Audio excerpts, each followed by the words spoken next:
before. But we also wanted to make sure that we actually set up the coordination mechanism so that we could demine the Straits of Hormuz, so that when there are the conflicts that inevitably come up, we can make sure we work through them rather than that leading to escalation, and that is exactly what we did yesterday.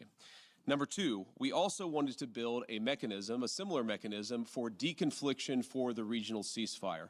As the President of the United States has himself said, sometimes these ceasefires just mean you're shooting a little bit less, but we wanted to make sure that we had the proper coordination set up so that if there is shooting, if Hezbollah fires at Israel or if Israel responds, if there are other conflicts that arise in the region, we're actually talking to each other and figuring out how to stop the shooting, how to make the region safer, our allies and everybody else. We set that up as well.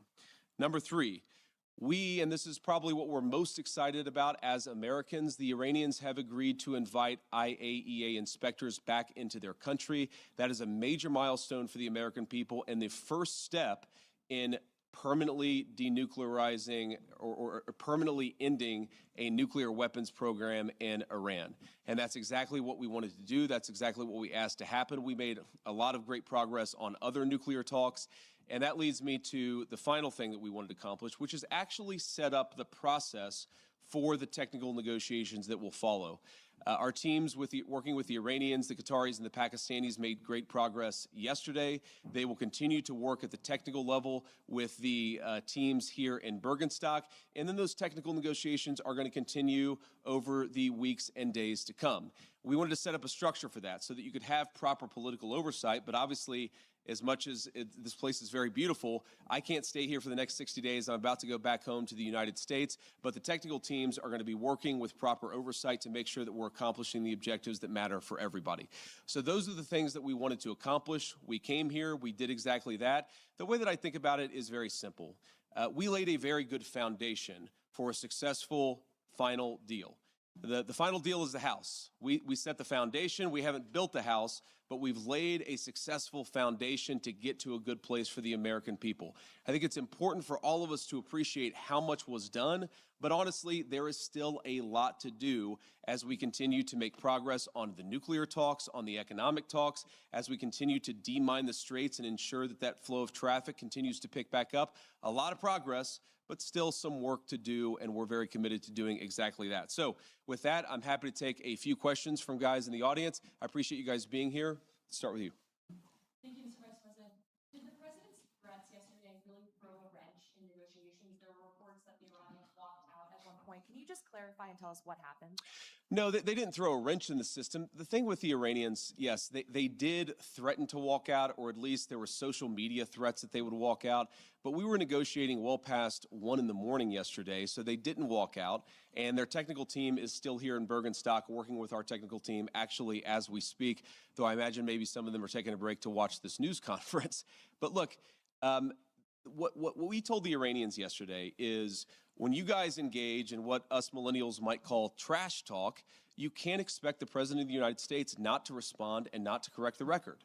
So when they say things that aren't true, the President is going to respond to it. I'm going to respond to it. Americans are going to respond to it. When they make threats that aren't rooted in reality, they have to accept that the President of the United States is actually going to set the record straight. That's all that happened. So yes, there was a little bit of threatening, there was a little bit of whining, but at the end of the day, the talks continued and we made great progress.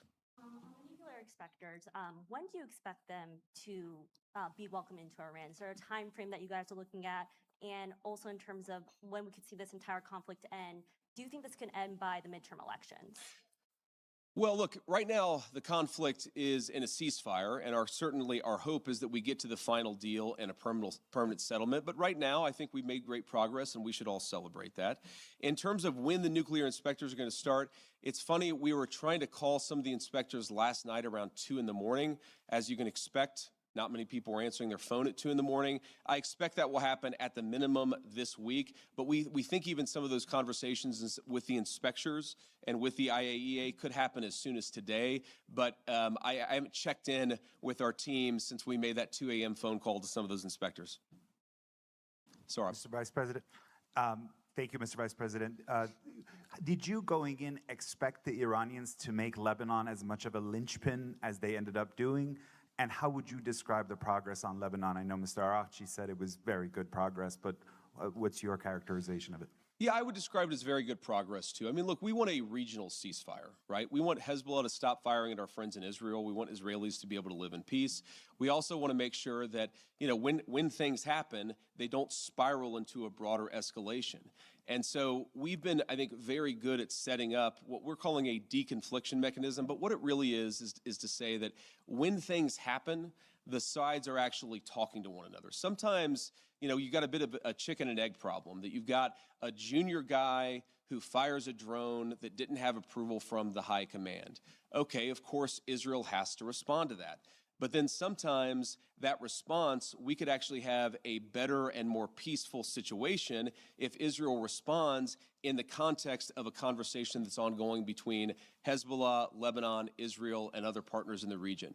There really hasn't been a mechanism to have those discussions until basically around 4 p.m. yesterday, Bergenstock time, when we set that up. So what we're trying to do is to say, first of all, Israel and every other nation in the region has the right of self-defense, but we want to make sure that everybody has that right of self-defense in the background where we're talking about how to de-escalate these conflicts rather than spiraling out of control. Sometimes what will happen is that if the conflict spirals out of control, that's worse for everybody's self-defense and worse for everybody's security. So we've actually got the process in place to ensure that that escalation doesn't happen. Now, I will say you already see the fruits of that. Over the past 24 hours, it's probably been the most peaceful that we've seen the situation in Lebanon. The previous 24 hours were pretty good. Obviously, there was some shooting about 72 hours ago. So this is a work in progress. But what we've done is actually set up the operation so that we can ensure it doesn't spiral out of control in the future. Does the U.S. want Israel to withdraw forces from southern Lebanon?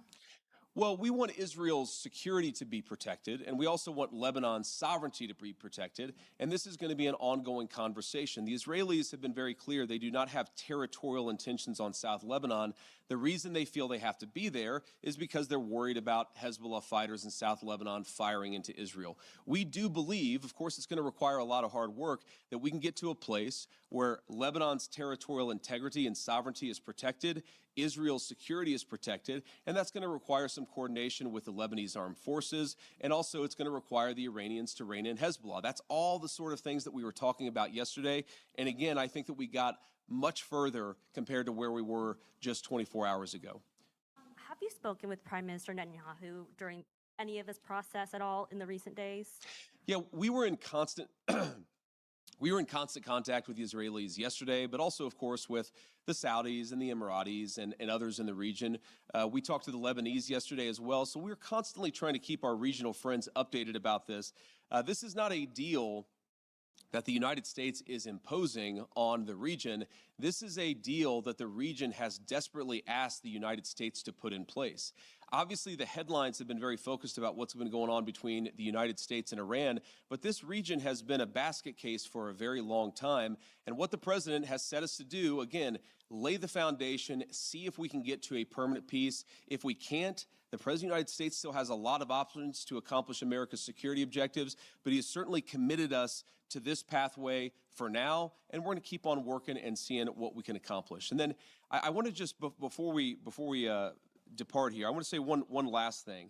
I've seen some misreporting about frozen or unfrozen Iranian assets. One of the other things that we wanted to do, and wasn't as high of a priority for us for obvious reasons, but we wanted to make sure that we set up a process where if we ever unfreeze Iranian assets, we can ensure that that money, that Iranian money, goes to help the people of Iran and not to fund terrorism. So Jared Kushner actually came up with a very interesting solution with the Qataris, where basically, again, if there is any frozen Iranian assets that are unfrozen, then we have approval over that process. The Qataris have approval over that process, and then the money would actually go to buy American soy, American corn, and American wheat for the benefit of the Iranian people. And as much as I see some of the press misreporting on this, and of course, buttressed by what the Iranians are saying, or not all Iranians, I want to be clear,